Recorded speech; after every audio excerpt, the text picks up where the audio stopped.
Hello, good morning, probably for most of you, and some good afternoon.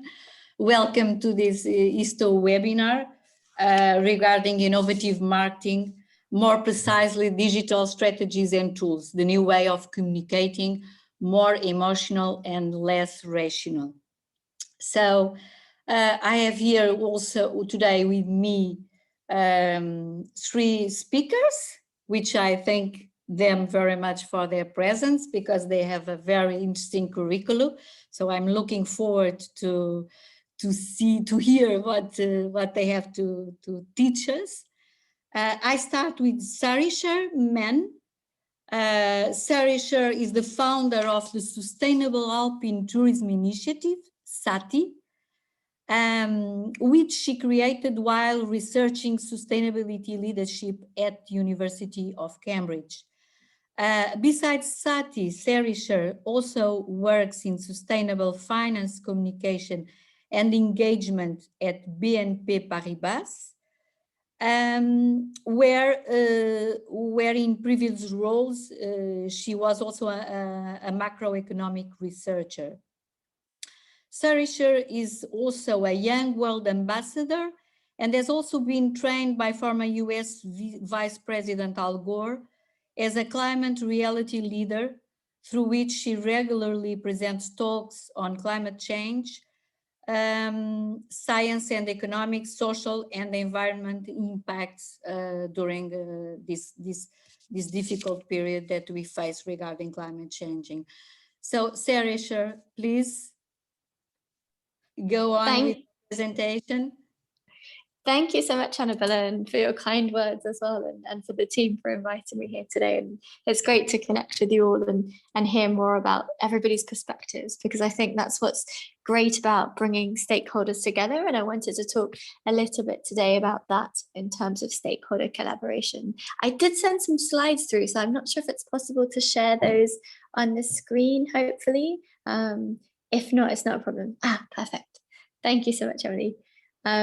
So yes, I wanted to talk a bit about stakeholder collaboration and sort of why SATI was created and the role of stakeholder collaboration in bringing lots of different perspectives into tourism, and how as digital communication solutions come about more and more in the pandemic, we can really try to utilize those to get true impact in terms of collaboration across different regions in particular. So if we just go on to the next slide, that would be great. Thank you so much. So in terms of my sustainability journey, as was mentioned, I started my research at Cambridge University and have had quite a history of grounding my work in the economic side. So a lot of the work that I've done previously was more around fostering sustainability dialogues in the finance industry. And I think there's some interesting parallels between where finance was and where the tourism industry is right now in terms of really questioning how to rebuild itself. I think the financial crisis is kind of a similar moment in terms of the finance industry. And I think that now in the pandemic, we're at a really interesting place within tourism where we have a chance to rebuild tourism very sustainably and think about the design of some of the ways that people interact with one another and those knowledge sharing platforms. So I think I've found quite an interesting way to apply a lot of that research. In terms of why I feel like it's important to do that, I think that people often think that tourism is just, you know, the tourism board or just a hotel or just one part of a town, but actually it's the whole ecosystem in many areas. And I look at this as being an economist in the sense of, in so many regions, tourism is the economy. And I think that a bit about what I wanted to do today was explain how you can slightly redefine a lens on tourism, which then means that it's easier to bring stakeholders together in an initiative similar to SATI or something where you have really diverse perspectives. So there's a picture there of me skiing because that's why I created SATI in the first place. I love mountains and I love being in nature and hiking. And for me, it was really important that I kind of had a values-based model in terms of this particular project that I set up. And it then creates much more authenticity in the way that you engage with people as well. And I think I can explain a bit about some of the motivation behind that. So if we just go on to the next slide, please. Yeah, so as was mentioned, I started a master's at Cambridge in 2018. Sorry to interrupt you, but Sure. for the interpreters, they ask you to speak, for you to speak a little bit slower if possible. Yeah, of course, Okay, no problem at all. No problem. No problem at all. So I started a master's at the University of Cambridge in 2018, and this was in sustainability leadership. And one task that they say at Cambridge is that you have to do an applied research project. So I decided to set up something which was quite scary for me as somebody that's not from tourism. I'm an economist and completely was outside of that industry. And I thought I want to do a conference on applying circular economy and sustainability into tourism. And my family live in Austria in the European Alps, and I decided that I wanted to set up something there. And I quickly realized that actually many of the stakeholders that need to interact with one another don't actually engage at all. And there were so many silos in terms of bringing communication between different people. But interestingly, and I think this is still the case now, that the challenges that many stakeholders face within tourism are the same. So in the lens of the SDGs, and I will talk about the SDGs a little bit later, there's a real lack of collaboration in terms of sharing solutions, focused conversations around addressing the challenges that are present in tourism. And I can give some examples of that a little bit later. The reason why I've put a picture of social media on the right-hand side is because I could not have done this project if it wasn't for social media. So initially in 2018, before the pandemic, this was supposed to be a physical conference in Austria, but obviously with coronavirus that changed, and now it's fully digital. And so over the series of the last since September last year, we've been putting together a conference series digitally every month where we address different aspects of sustainability challenges. And we really try to show perspectives on the ground. And I want to talk about the value of what that type of stakeholder collaboration can bring. But I think that some digital tools, especially social media, are so essential for that collaboration. Most of the people that are speakers on the conference or collaborators on the project, some of which are on the call today, including Catherine Cosby from Mountains for All, I met through social media. So I would say that one big tip is to utilize the power of a global network. And I think there's lots of places where people are interested in similar issues or in terms of sustainability and tourism, and we can come together to share some of the understanding and some of the best practice around what's possible to address those challenges. So if we could go on to the next slide, please.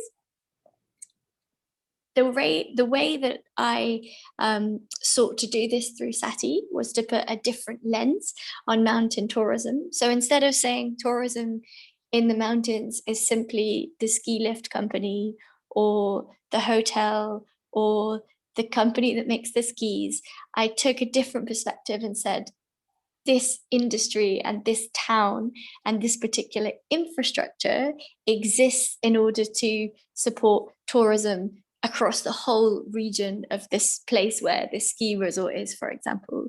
And so having a different perspective that was slightly more systemic, I think was quite useful. It was very challenging at the same time. I think many of these stakeholders are not used to engaging with each other. Very large companies in terms of tourism, organizations that might, for example, promote a resort are very different types of companies to the ones that are making skis or making lifts or making trains to transport people to a resort.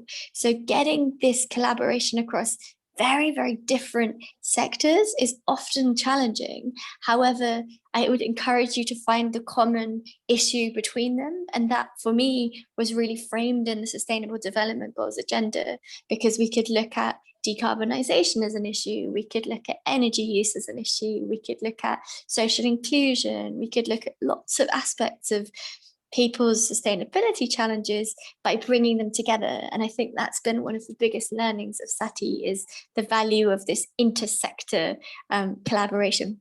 So if we could go on to the next slide, please.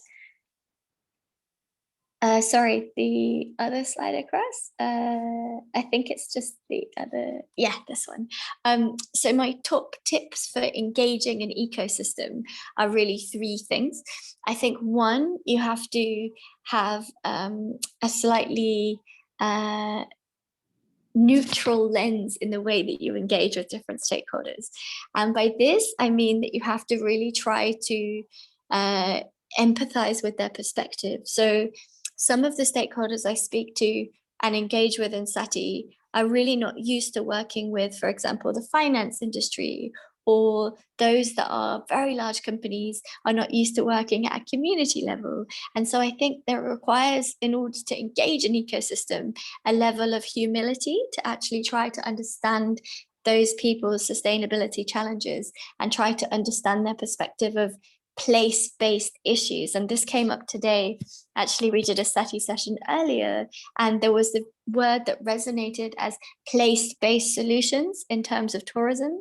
And I think that is quite important to try and do in order to engage an ecosystem around some of the critical sustainability issues that are being faced. If we could go on to the next slide, please. I mentioned a couple of times the Sustainable Development Goals, and I think you've probably heard them being mentioned quite a lot this week. But I think that the SDGs are really a fantastic framework in order for people to have a common discussion on issues that they might not actually discuss with people outside of their sector. So for example, looking at clean energy, we had some really interesting discussions on peer-to-peer solar energy systems in Switzerland. And at the same time, we had the same people in the room that were setting a regional policy perspective on tourism grants in an alpine region in another country. So I think that the SDGs can be a very useful tool if they're taken to a level where you can share best practice and be really practical. I think the final slide that I've got after this one is just around creating new narratives. So tips on how to do this. I think one very clear observation from my perspective was that often the climate change narrative in particular is very negative and polarized in lots of different mountain regions in particular.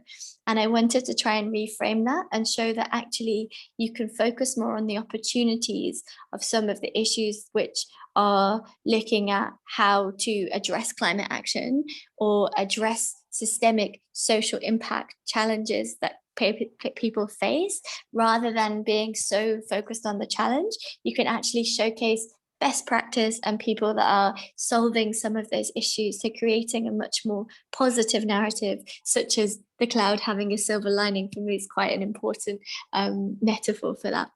I think the love is really to show the empathy. I think we have to try to compromise in terms of understanding different perspectives.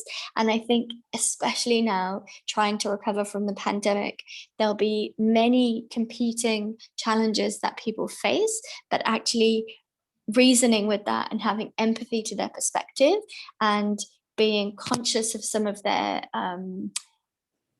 I would say fears in terms of moving forward is really important, because I think it shows that we can bring a much more human lens on some of the issues which might be considered quite economic, but actually there's a real human perspective on this, which is often embedded in many communities. And so I think that's human empathy is very important. And finally, the compass to look forward. I think it's very important that as we look in this COVID impacted world, that we don't dwell too much on the fact that we've had such a deep crisis, but that it's not possible to recover. I don't believe that's true. I think we can build back a lot better, but I think we need to be quite progressive in our action plan to do this.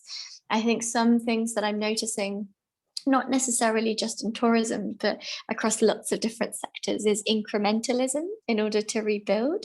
So rather than people saying, okay, let's reconsider how we can try to create a strong sustainability strategy in this resort, they will instead tackle just one aspect of this to say, let's reduce our carbon footprint, or let's look at how to connect with the consumer.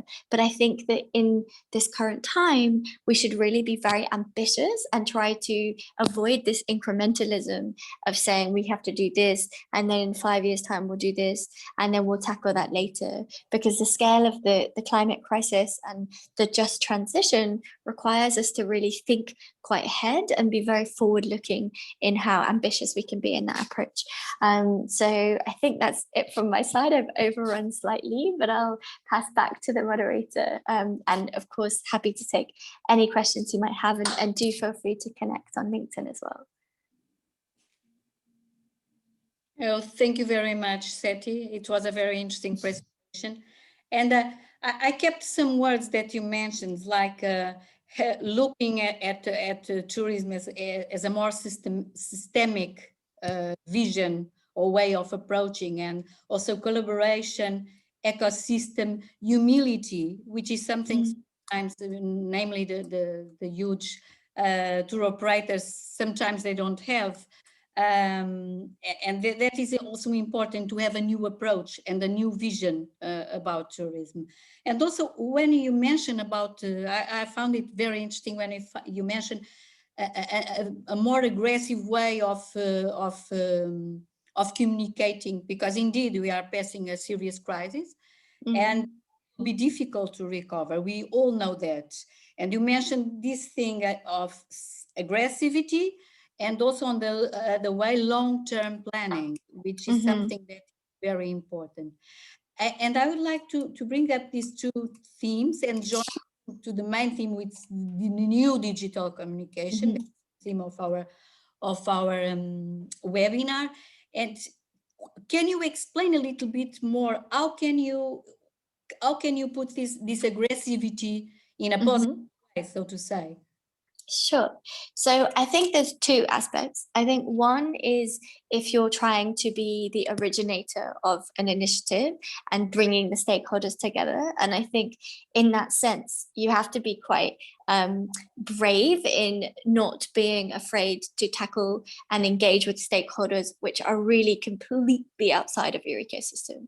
So by that, I mean, really use the power of social media to engage with some thought leaders.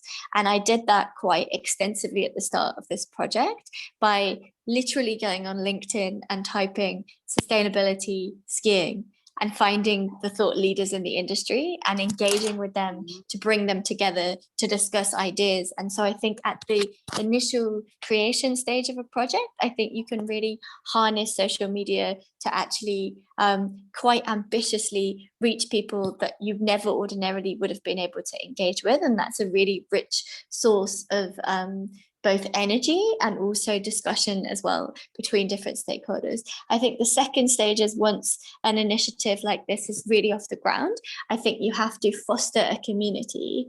And I would say that, again, some of digital tools are really useful to do that. So one thing I've noticed is that although we have panel sessions at SATI, which are great and useful for thought leadership, the most interesting dialogue in terms of stakeholder collaboration happens in the breakout sessions. So you have to, in order to do that, I think you really have to bring people together that would never usually interact. And for me, that's the biggest value, is that when we set up these sessions, we ensure that we have such a diverse perspective. We have different generations. It's critical. So I often invite students and young people from schools to come and listen and engage with SATI, because they never get a seat at the table, and they never get to speak to senior executives of companies, senior policymakers in tourism, chief executives of large corporations where they might have heard about, issues that are happening. I think we need that diversity of perspective. And I think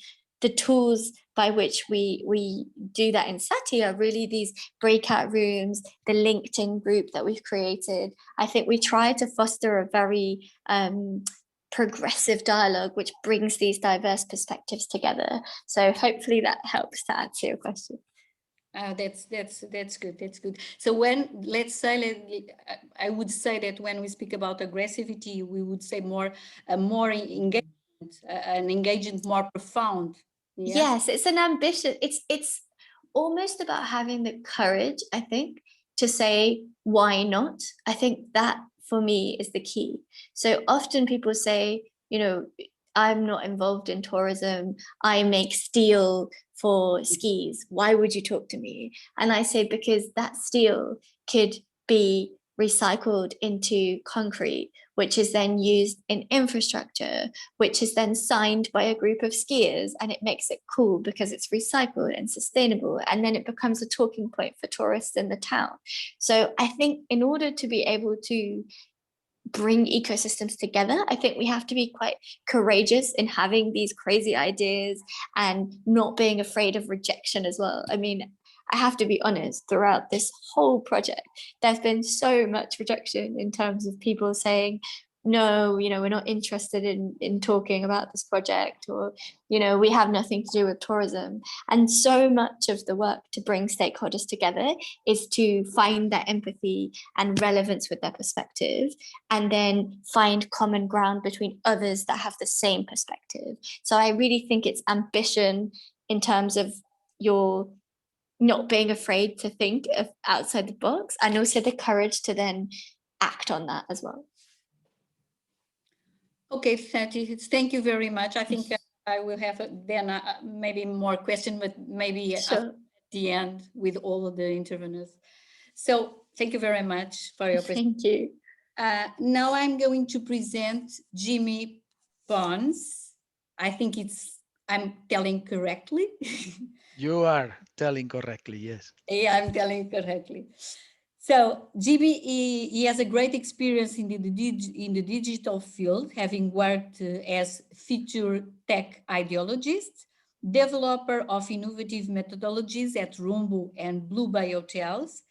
He is co-founder of Round Cubers, where he is developing social entrepreneurship projects in mindful travel destinations.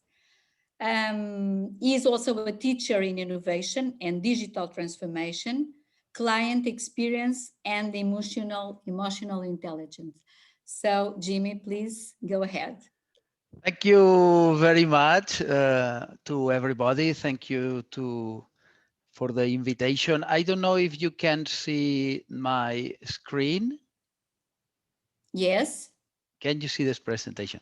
Okay, Yes. very good. Well, for me, innovation is the new marketing, because when you do something very innovative, ahora estaba hablando en inglés, pero iba a darla en español, creo, ¿no? Porque la tengo en español, así Sí, que como, ya he como arrancado prefieras. con inglés pensando.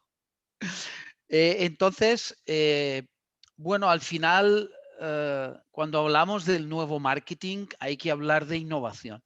¿Por qué? Pues porque cuando haces algo innovador, eso llama la atención a la gente, a los periodistas, a los medios, a las redes sociales, y eso fomenta que haya mucho más conocimiento sobre tu producto o sobre tu empresa. Por lo tanto, aquí mezclamos dos cosas, ¿no? El hecho de crear cosas innovadoras que llamen la atención, pero a la vez, y especialmente después de un momento de post-pandemia o pandemia, yo ya no sé cómo llamarle, está claro que está surgiendo un nuevo camino hacia unos productos más emocionales y no tan racionales, ¿no? Yo creo que eso es una de las cosas que realmente la pandemia nos está dejando, ¿no? Entonces, para hacer algo realmente innovador, muchas veces lo que tenemos que al principio, y no voy a entrar en profundidad aquí porque no va de la creación de producto, pero sí tenemos que repensar, reorganizar, replantear cómo es el producto para que sea innovador. Y aquí hay una condición, y es ponernos en la piel del cliente. Cuando te pones la gorra del cliente o en la piel del cliente, pues ahí es cuando el producto empieza a ser más emocional, ¿no? Y aquí lo único que tenemos que hacer es responder a una serie de preguntas cuando diseñamos el producto. Es: ¿qué quiere hacer el cliente? cómo quiere vivirlo, qué necesita, qué elementos tenemos que incluir para que ese producto satisfaga al cliente y sea emocional. ¿Qué espera? ¿Cómo validamos que ha tenido éxito ese producto? Crear una hoja de ruta, confirmar, pensado cómo vamos a confirmar su satisfacción. Por ejemplo, ¿hacen muchas fotos? Pues si hacen fotos, si quieren compartir esa experiencia, quizás eso es un buen indicador de que están disfrutando mucho de ese producto, ¿no? No quedarnos parados cuando ya hemos creado el producto, sino que integrar todo lo que es la mejora continua, la experiencia de cliente, cómo podemos mejorar y que el cliente viva esas emociones, ¿no? Y por último, fidelizar, porque al final no basta que sea un producto emocional, sino que también, como ya se ha dicho por otros ponentes, esto tiene que tener un componente de negocio. Esto es el turismo y turismo tiene que haber un equilibrio entre sostenibilidad, entre todo lo que llevamos hablando durante el Congreso, pero también negocio, porque si no es muy complicado, ¿no? Y cuando hablamos de emociones, hay que empezar a incluir nuevos atributos para crear esos productos emocionales, que eso después va a favorecer un marketing innovador, ¿no? Pues son atributos físicos, atributos sensoriales, atributos emocionales, vivenciales y por supuesto también con los objetivos de desarrollo sostenible. Como después esto queda grabado o os puedo pasar la presentación y solo tengo 12 minutos, pues no vaya a perder mucho tiempo en entrar en detalle, que es un atributo físico o sensorial, ¿no?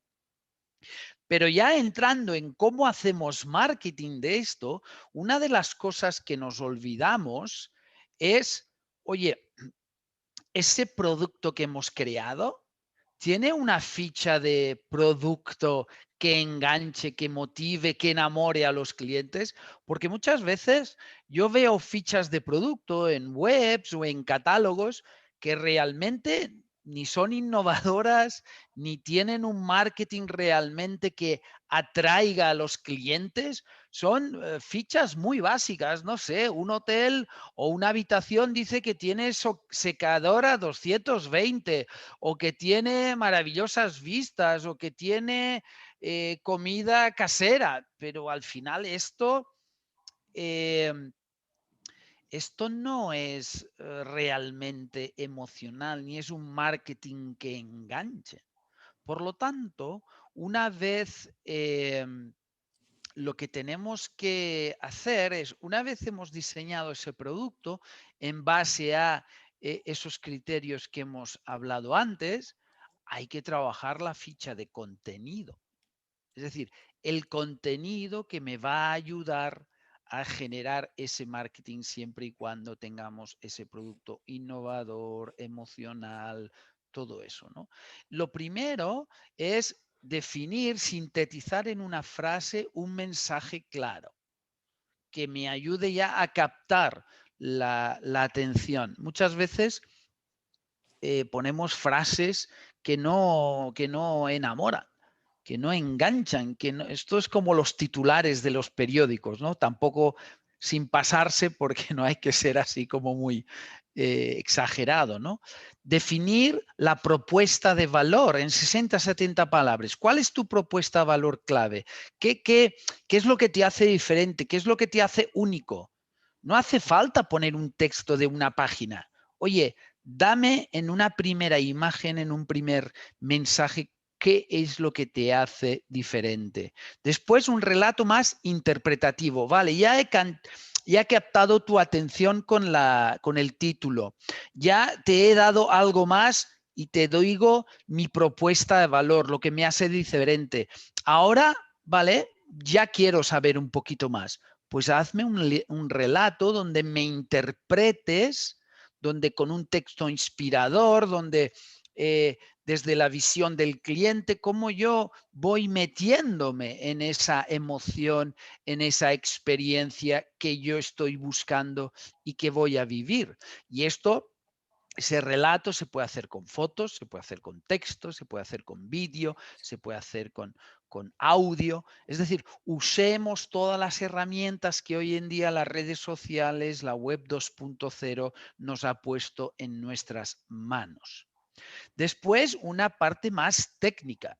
Esto es como cuando esta parte de relato interpretativo y organización técnica o ficha más técnica sería un poco como cuando tú vas a comprar un coche, ¿no? El relato interpretativo, pues sería algo más emocional, de las curvas, del diseño, de la emoción de conducir ese coche, de la seguridad, de algo más así inspirador. Y después la parte de la organización técnica, pues sería, oye, ¿cuántos caballos tiene? ¿Cuánto tarda de ir de 0 a 100? ¿Cuánto consume? ¿Cuáles son las cosas relacionadas con, no sé, el espacio que tiene, diríamos, lo grande que es el maletero? Todas esas cosas que después nosotros buscamos una vez ya de alguna manera nos ha enganchado, ¿no? Y después esa ficha de contenido de producto tendría que poner pues la parte más comercial, especialmente cuando la dirigimos a otros, a plataformas de distribución. Entonces, eso sería primero la parte de la ficha de contenido que nos serviría para hacer ese marketing. Pero al final, ¿a quién tenemos que enganchar? Pues hay a otro cliente que hay que enganchar, que son los buscadores. Hoy en día tú puedes tener el producto más maravilloso del mundo, la ficha de producto más maravillosa del mundo, pero si los buscadores no te posicionan, pues cada vez vas a tener más problemas para que la gente llegue a través de ese marketing a comprarte algo. Y aquí es donde, muy, muy en línea en lo que acabamos de ver, lo que sería la ficha de producto, aquí hablamos de una ficha de posicionamiento. ¿Cómo posiciono yo ese producto en un mundo online? ¿Y cómo yo hago para que esos buscadores me encuentren y de alguna manera me posicionen en un buen lugar? Además de que yo puedo, evidentemente, como ya se ha dicho antes, usar las redes sociales.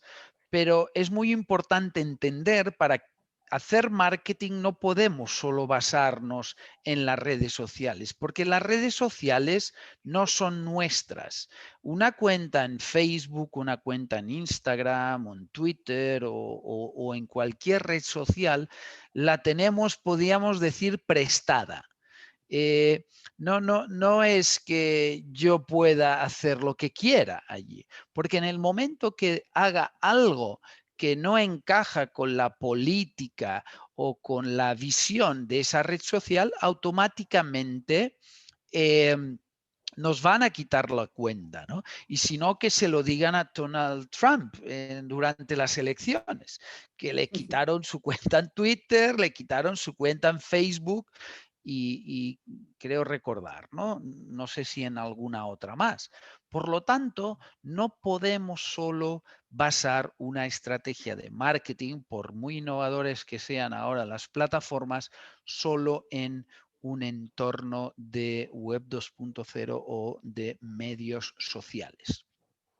Por lo tanto, tenemos que combinar nuestra web, nuestro entorno que sí es nuestro, hasta que venga un hacker y te la hackee, pero de entrada es tuya y nadie puede en ese sentido hacer nada que tú no desees. Por lo tanto, es muy importante primero trabajar ese entorno web y además trabajar las fichas de producto. ¿Por qué? Porque si nosotros, por ejemplo, hacemos un buen posicionamiento web, tendremos clientes que nos llegarán por el posicionamiento, pero también desde una buena ficha de producto en nuestra web podemos lanzar anuncios, podemos lanzar mensajes en las redes sociales, pero siempre con el objetivo de que vayan a nuestra web.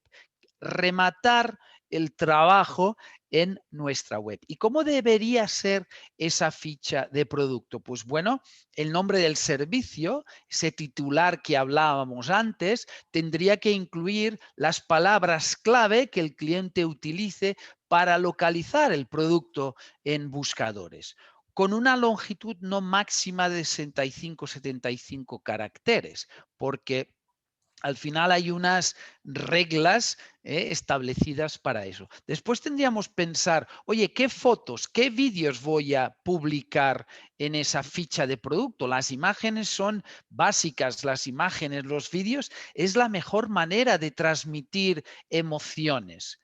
Esas imágenes tendrían que estar etiquetadas y no deberían pesar más de 60, 100 kilobytes. Después teníamos ese texto de marketing comercial inspiracional que hemos hablado antes, esa ficha técnica que también ahí ponemos en lo que es la ficha de posicionamiento. ¿Qué otros proyectos están relacionados con él? ¿Qué otras cosas en nuestra web? Pues antes se ha hablado de los objetivos de desarrollo sostenible. Pues oye, imaginaros que tengamos en esa web pues un apartado específico de cómo nosotros aplicamos esos objetivos de desarrollo sostenible. Pues bueno, es una manera de reafirmar nuestro compromiso con la sostenibilidad. Por otro lado, también incluiríamos los testimonios de personas que han visto y que han vivido esa experiencia emocional, ese producto. ¿Por qué? Pues porque la mejor manera de vender y de hacer marketing es de los clientes satisfechos. Y por último, es muy importante, si las tenemos, todo lo que sean las certificaciones y sellos de cualquier tipo de aspecto que ayuden a reafirmar lo que nosotros decimos por un tercero. Y al final, como veis, iconos para compartir. Esos iconos no son las cuentas nuestras que tenemos en las redes sociales, sino que a través de hacer clic en un icono de Twitter o Facebook o LinkedIn o WhatsApp o Instagram, que al estar yo conectado en esas redes sociales, pues automáticamente yo pudiera, pues ese enlace, esa ficha de producto, linkearla a un grupo que tengo de amigos que hacemos viajes cada año o a cualquiera de las redes sociales que utilizo. Como veis, en la parte derecha, pues tendríamos que incluir en esa ficha de producto, oye, ¿cómo puedo comprar? ¿Cómo puedo reservar ese producto? Abajo, a veces los clientes no están en modo de compra, pero sí en modo de buscar información. Pues yo podía colocar un widget de recogida de datos para poder, por ejemplo, captar a través de inbound marketing, a través de generar pequeñas guías de un destino, pequeñas guías de algún tipo de tema que le interese a los clientes, pues recoger el correo electrónico y el por qué le interesa al cliente algún tipo de aspecto, y a partir de ahí lanzar campañas de email marketing para potenciar todo esto. Y también podría poner un pequeño banner dentro de esa ficha de producto del próximo producto, de la próxima acción, del próximo fin de semana, del próximo San Valentín o evento o las Navidades o cualquier evento que yo pudiera tener de cara a una siguiente época del año. Con esta ficha de producto que hemos dicho antes y adaptarla cuando la desarrollamos en el mundo online, pues más fácilmente podemos hacer ese marketing innovador y vender esos productos, porque al final el marketing tiene que servir para posicionar, para vender de alguna manera, ¿no? No sirve solo promocionar, sino generamos ventas. Y ya para terminar, pues algunos ejemplos. A mí me encanta en cuanto al contenido, cómo National Geographic consigue que te enganches a sus experiencias.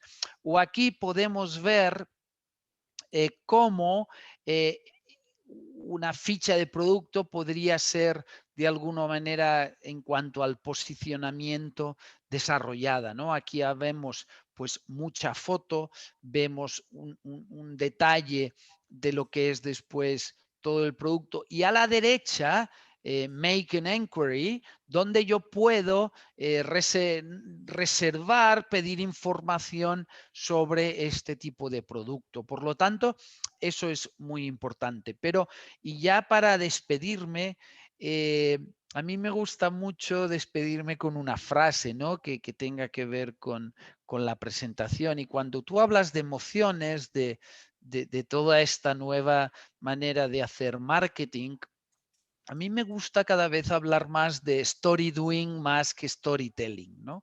Y una frase que a mí me encanta cuando hablamos de todos esos temas es de Maya Angelou, que dice, las personas se olvidarán de lo que dijiste. Yo la he cambiado un poquito, ¿eh?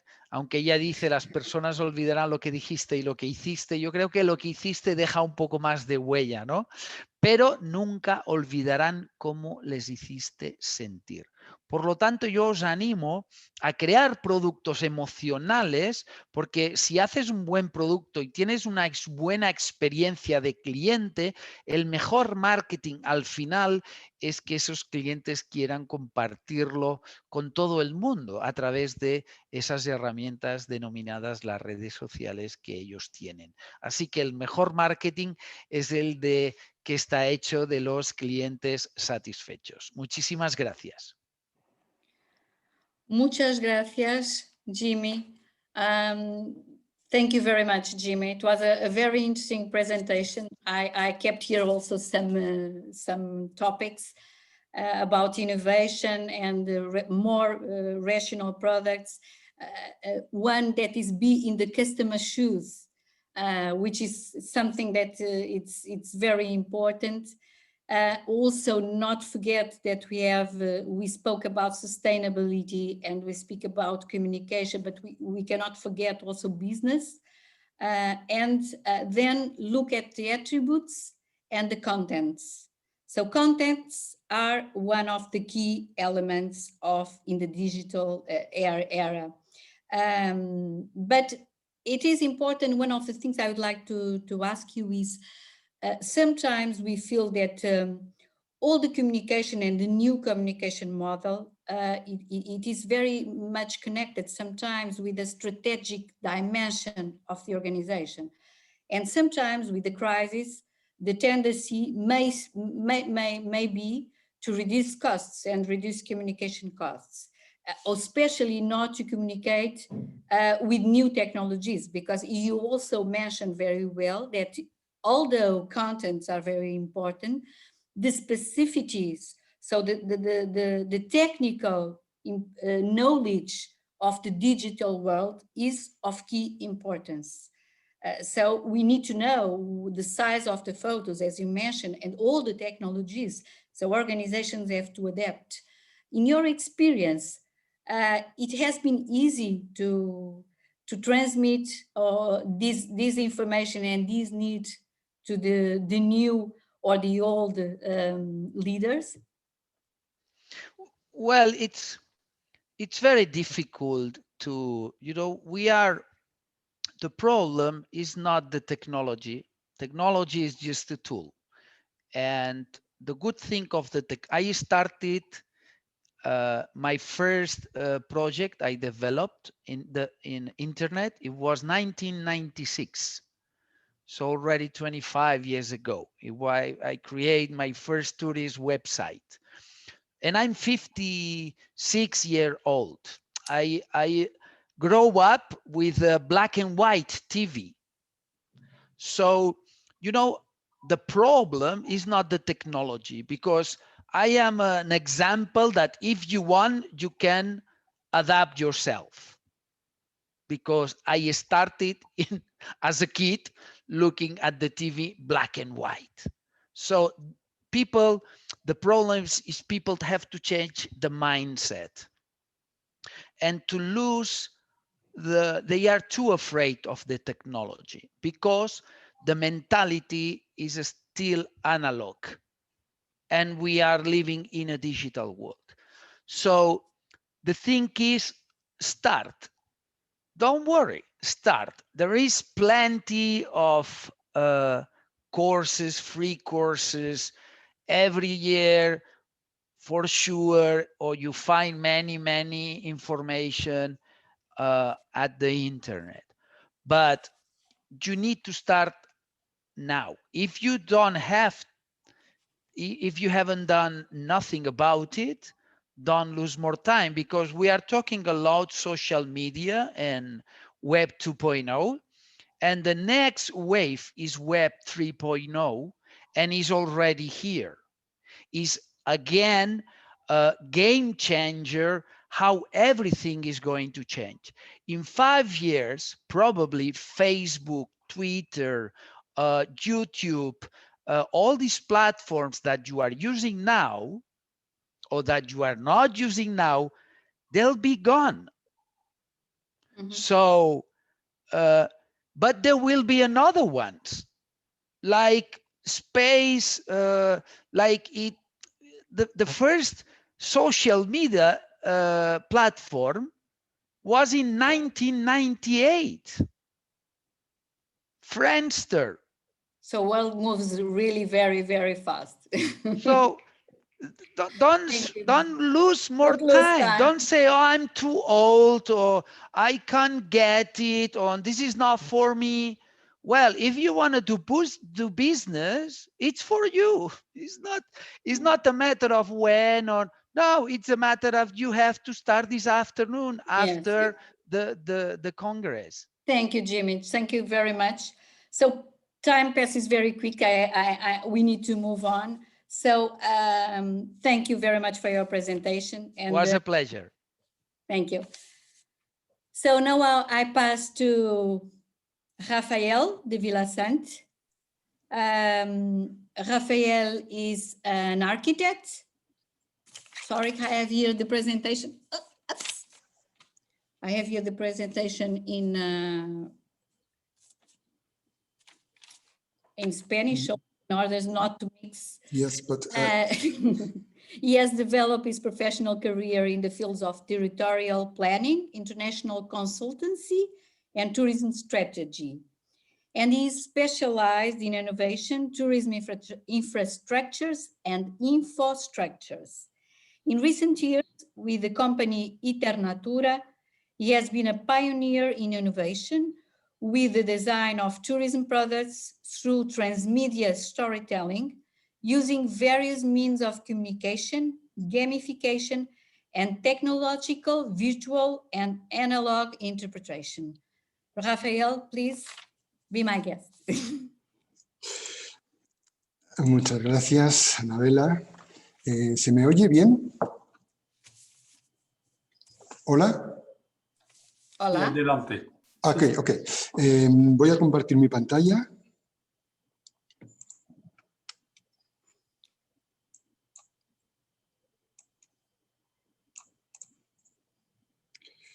Correcto. Bueno, antes que nada, muchísimas gracias a la organización por invitarme y especialmente a Isabel Novoa por permitirme compartir con ustedes el día de hoy. Yo empezaré con una imagen de lo que para mí es el turismo. A quien vemos aquí es a Don Quijote. Don Quijote enloquece después de leer sus relatos de caballerías y esa locura lo lleva a recorrer la Mancha y a experimentar una vida diferente a la que hasta ahora era una aburrida existencia de hidalgo castellano. ¿Qué es lo que convierte a don Alonso Quijano en Don Quijote? La lectura de sus relatos de caballeros andantes, que alimenta su sed de aventura, y en realidad no es eso, ser turista, es un proceso de aprendizaje de otro mundo y cambiar la identidad de uno. Los relatos nos hacen turistas, y no en el siglo XVII con Don Quijote, pero ahora mismo tenemos el ejemplo de Dubrovnik landing King's Landing del excelente Juego de Tronos, que hoy en día es un boom para aquellos turistas que entienden y quieren ver un paisaje o un lugar de otra manera. Eso, es decir, profundizar en la íntima relación entre las narrativas y los lugares, construir relatos y ponerlos al alcance de los visitantes con todos los medios que tenemos posibles para que experimentemos un destino, es la esencia del trabajo de Iternatura. Y nosotros a esta forma de comunicación emocional le llamamos turismo transmedia. El storytelling, que es un término que ha hecho fortuna en el marketing, especialmente en el momento de la promoción, y tenemos ejemplos excelentes de cómo se venden los destinos mediante narrativas, entendemos que no es tanto así, no acompaña tanto ese es el storytelling al visitante, al turista, a lo largo del viaje de una manera innovadora. Se sigue confiando en los métodos tradicionales de guía, de museo, de interpretación que nos han acompañado hasta ahora. Y sabiendo cómo ahora tenemos todas las tecnologías móviles disponibles, como la geolocalización, la realidad virtual o aumentada, nos permiten formas inéditas de interacción con el entorno. Yo ahora voy a poner un ejemplo, un humilde ejemplo de uno de nuestros trabajos.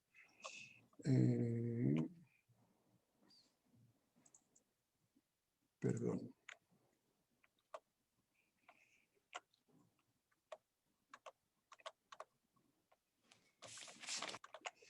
Se trata, por ejemplo, de lo que van a ver ahora. Esto es un trabajo cerca de Barcelona. No me permite verlo. Lo siento, de acuerdo, ahora sí. Este es un lugar donde una pequeña ermita, siempre cerrada, porque ese destino no tiene disponibilidad o recursos para tener a alguien que la abra, o lo que hacemos son visitas en un momento determinado, en un horario establecido. Ahora bien, yo puedo seguir accediendo a la ermita sin siquiera tener la puerta de entrada y ver con detalle de qué se trata. Este es, como les decía, un pequeño ejemplo, pero además les voy a poner otro. Este es otro ejemplo de realidad aumentada. Este es un proyecto que hemos hecho para el sur de Francia, para el Rosellón.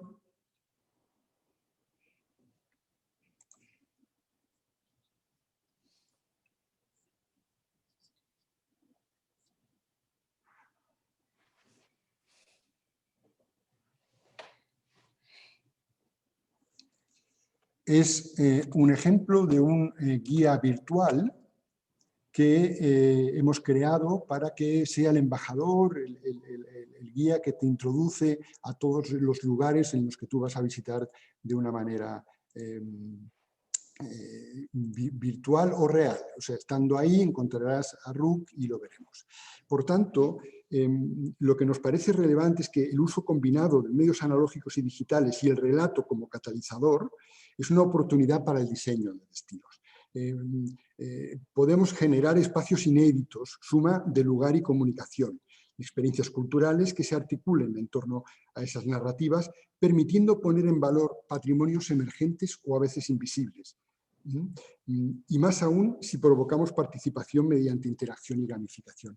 Ahora os voy a enseñar también brevemente 3 de nuestros proyectos. Uno de ellos es Literápolis Barcelona. Este es un juego para teléfonos móviles que tiene la intención de fomentar la lectura y el conocimiento de la ciudad entre el público de 14 a 18 años.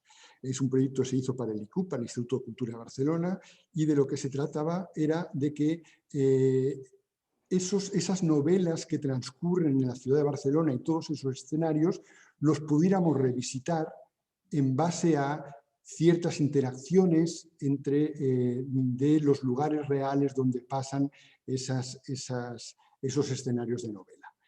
Recorrías, había una serie de interacciones, de preguntas, de fotografía, hasta que conseguías hacer todo el itinerario y con ese ganabas unos premios.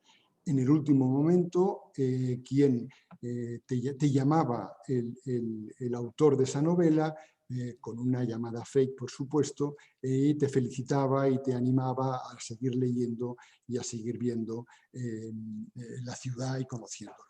Y además en este proyecto, porque antes creo que Jimmy decía, la tecnología no lo es todo, la tecnología lo único que hace es dar un medio para esa interacción entre el lugar y la gente. Y aquí nosotros contábamos, se hizo un trabajo con los cómplices, con las librerías y bibliotecas que de alguna manera tenían la obligación y la necesidad de interactuar con ese perfil de joven que tenía que leer y visitar.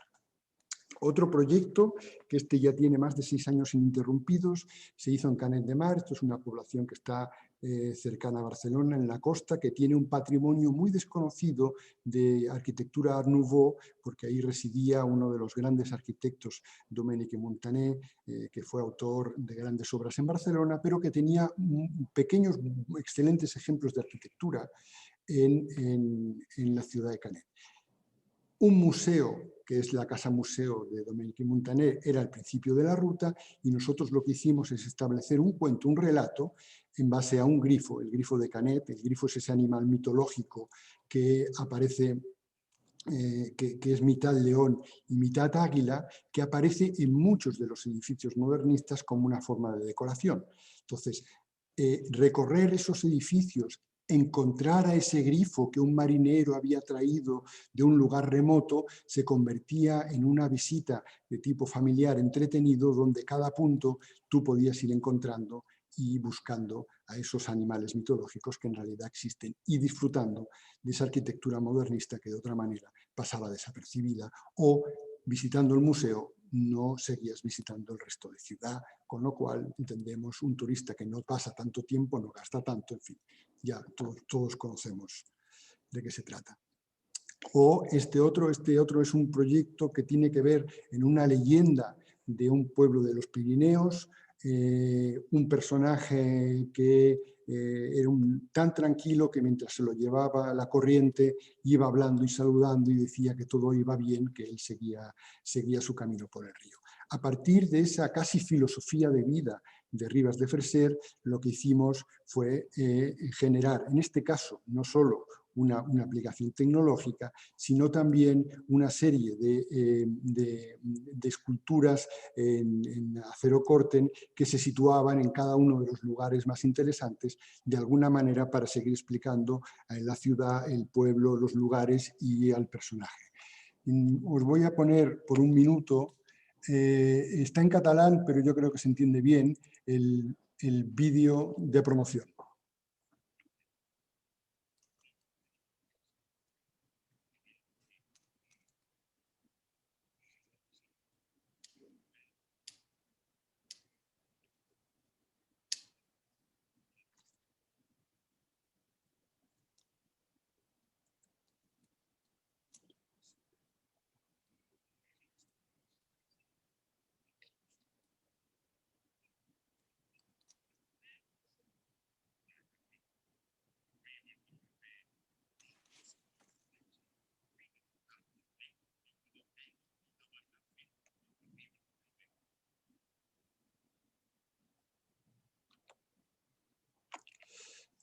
Y para poner un poco de resumen, esos proyectos lo que nos permiten es diseñar los elementos del turismo transmedia, es decir, la tecnología más el relato, más toda esa serie de elementos analógicos, no necesariamente digitales, lo que nos permiten es diseñar espacios turísticos, especialmente de aquellos destinos que a lo mejor no disponen o necesitan activar ciertos patrimonios que son invisibles o desconocidos.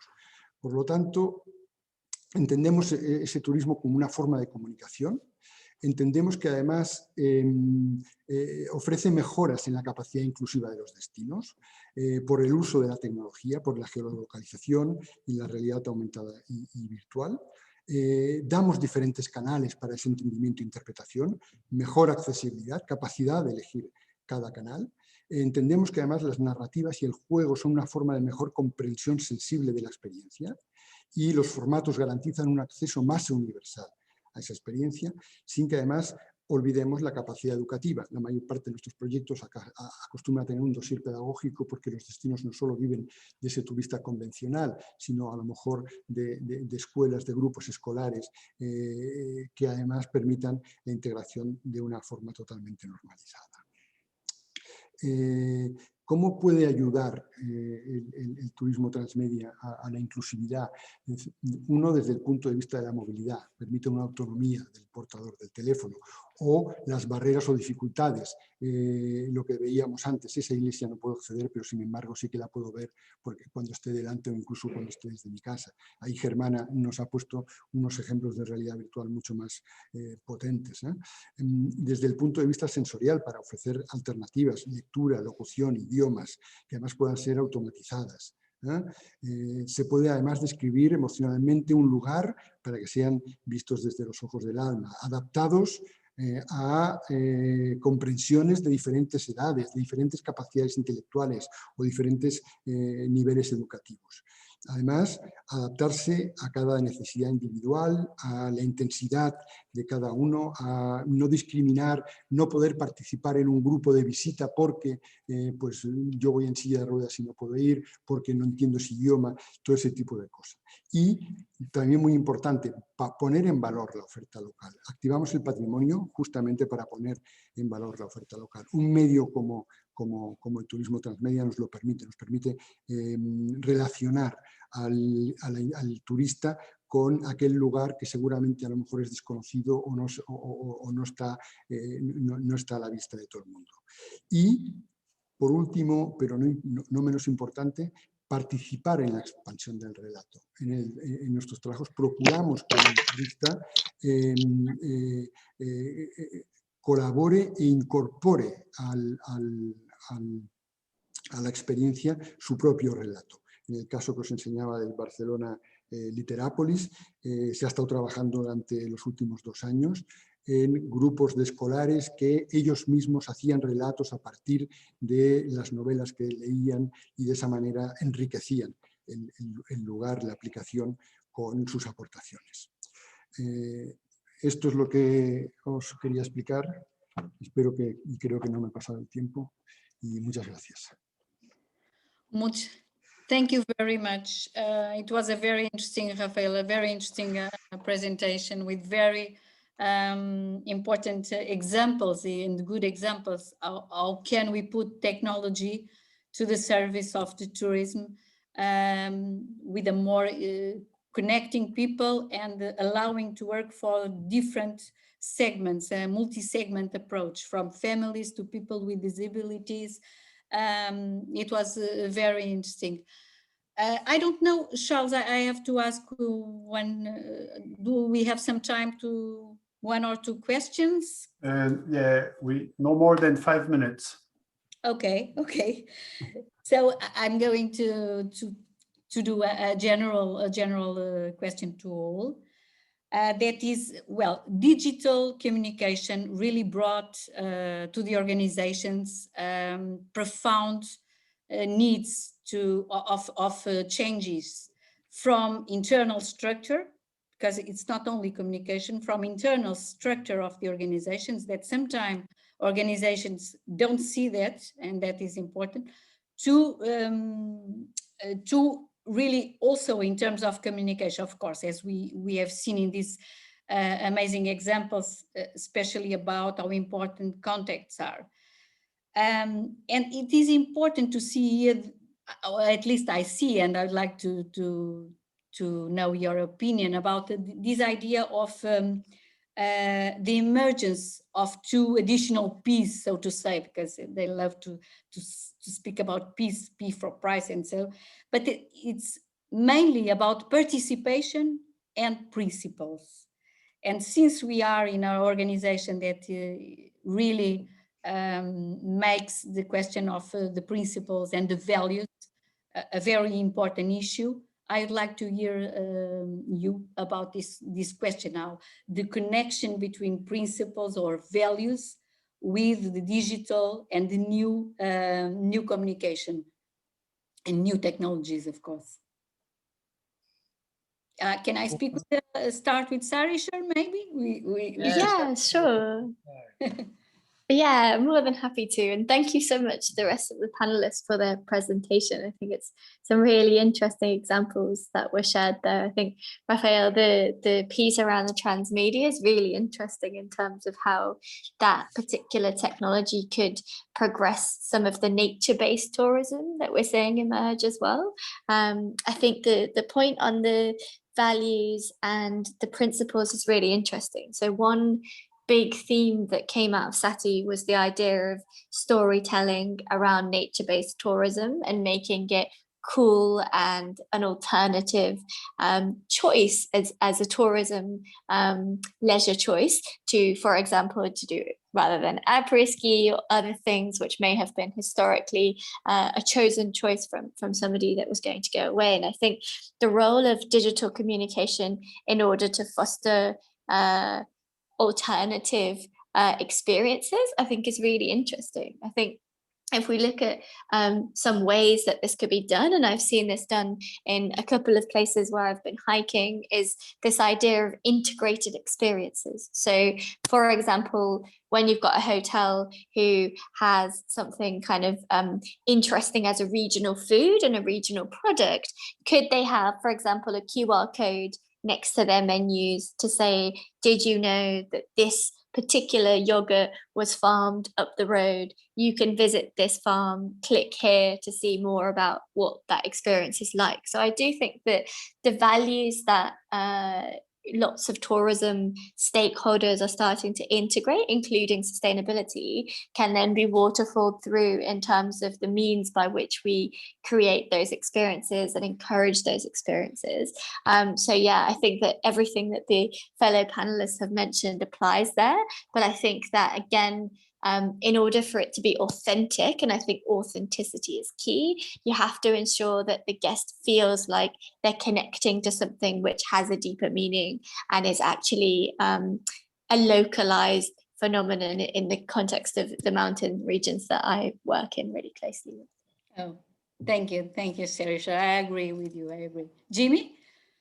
Well, I think there is a word which is greenwashing, you know, and the problem that the companies need to understand that greenwashing is over, because, you know, I see many companies that it's typical thing when you go to a hotel and suddenly they put a little sign, oh, please, the world is going to be in 10 years, blah, blah, blah, save water, save whatever, and suddenly that happens to me in a hotel 1 month ago, and suddenly in the water close, it was water running all the time, so they couldn't even repair that, you know, and you could see that was something that was leaking like 1 month ago or 2 months, because it was already brown, you know. So the thing here is first the principles, because when you have these principles, greenwashing is difficult to do it. If the company has that inside the veins of the people, then communication, marketing is much easier, because the problem is that they only do that to reduce costs. Reduce cost of water, cost of electricity, cost of laundry, cost of food. And this is why you can see that there is no principles in it.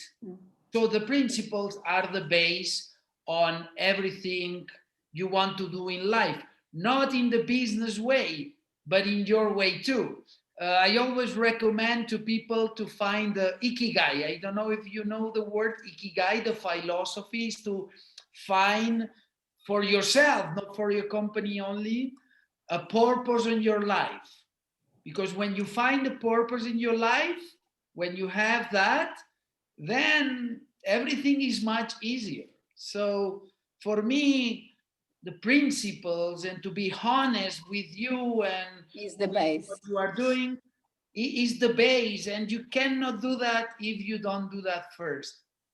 Thank you very much. Thank you very much. Raphael, I'd like to hear in a very short way, otherwise we'll be Sí, súper cortito. Mira, yo creo que al desafío que nos encontramos en turismo es al de invertir el proceso de comunicación convencional.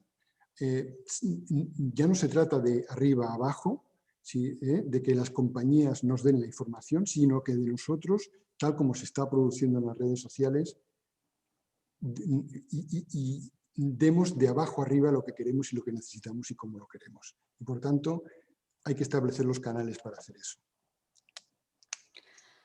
Thank you very much, Rafael. Indeed, this new time of changes needs to have in our skin the question of the values and the principles, indeed, because otherwise everything is fake, and so at the end it will finish very, very soon.